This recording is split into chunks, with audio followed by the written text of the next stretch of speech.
Bugün Bakı şəhərində 2-ci Fəxri Xiyabanda qəhrəman şəhidimiz Polad Həşimovun mövludu günü qeyd olunur. Allah'tan şəhidimizə, cəmi şəhidlərimizə rəhmət diləyirəm. Allah bütün şəhid ailələrimizə bol sabır versin. Amin inşallah.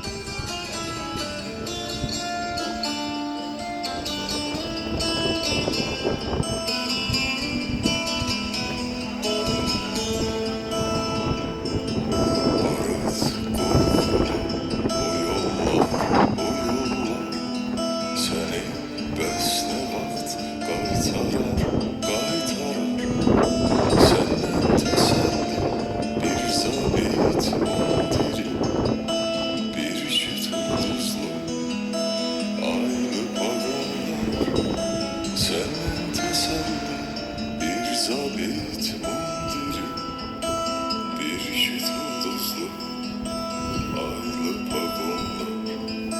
Hay vermeler, Cenab-ı Leytinat.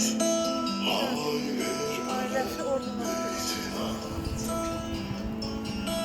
Hoş müjdeli bir savaşta. Hay vermeler, Leytinat.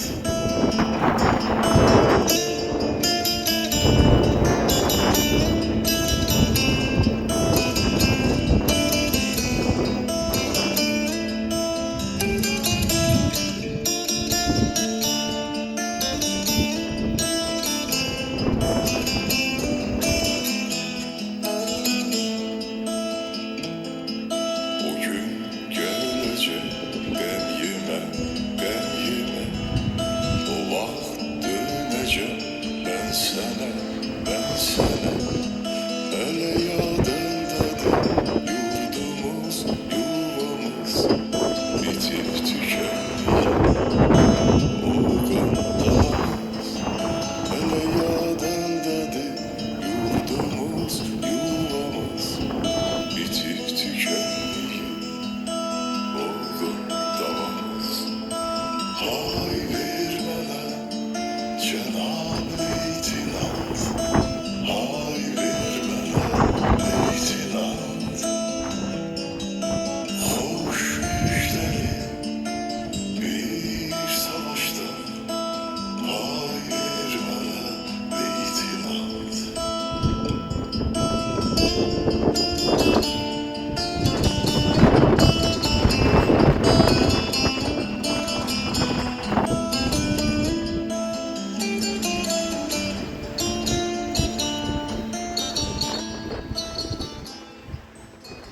Allah cəmi şəhidlərimizə